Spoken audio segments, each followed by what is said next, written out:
This is Scott Becker with the Becker Private Equity and Business Podcast.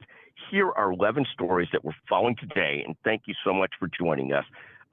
First, the markets point up today after a very positive day in the markets Friday, after a bad day in the markets on Thursday.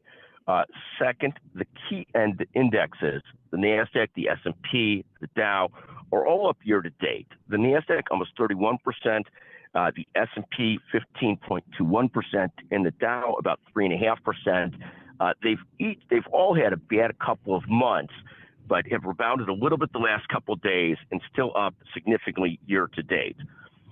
Third, Chairman Powell spoke Friday, and since he spoke Friday, the markets have rebounded positively. There's a couple things that he said that gave the markets comfort, even though he gave a hardline notion that he's not done raising rates or not done fighting inflation. But the thing he did say that's one of the take-home points is that a lot of the supply chain crisis of the pandemic has worked its way through the system, and also that a lot of the sort of incredibly too much stimulus, that he didn't use those words, that came out during the pandemic has also worked its way through the system. So those are no longer impacting inflation so badly as they were. And I thought that was interesting. Fourth, there's a great article in the Wall Street Journal today, something we've been talking about lately. And this is that the article's titled, "You've heard of quiet quitting. Now companies are quiet cutting."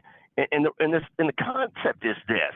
For a little while, a lot of the big companies were announcing layoffs, even if they're very small layoffs.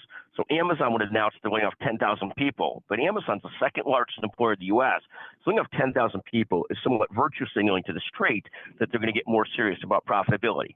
Now what you're seeing is companies quietly cutting jobs without announcing them, and this puts more fear into employees in some ways, because people know there's cuts going on, but they're not being talked about that openly, or people are finding out about them in strange ways. So that's the discussion there.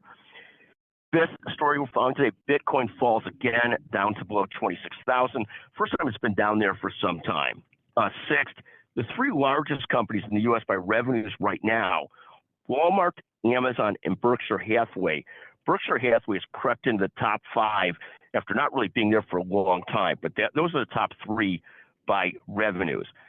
Seventh, the three largest companies by market cap, Apple, Microsoft, and Alphabet/Google. Google's found its way back into the top three, incredibly profitable, incredibly high market cap. Amazon's number 4, even though it's 2 in revenues. The eighth story we're watching this morning is, again, the 5 biggest employers in the U.S. And this is, I think, interesting to me. Walmart, number 1, Amazon, number 2, FedEx, number 3, UPS, number 4, and Kroger, number 5. I don't think everybody realizes how big Kroger is. The ninth story I'm following today, the 3 most listened to guests on the Becker's Healthcare podcast, Dina Valachi, former chair of the American Association of Nurses and Anesthetists, Don Seco, the Chief Integrity Officer at Cleveland Clinic, and Justin Oppenheimer, the brilliant Chief Operating Officer and Chief Strategy Officer at the Hospital for Special Surgery. 10th, the 3 most listened to guests on the Becker Private Equity and Business Podcast, Rick Kess of RSM, Nicholas Schull, brilliant student from the University of Florida, and finally, Julie Yu, brilliant partner at Andreessen Horowitz.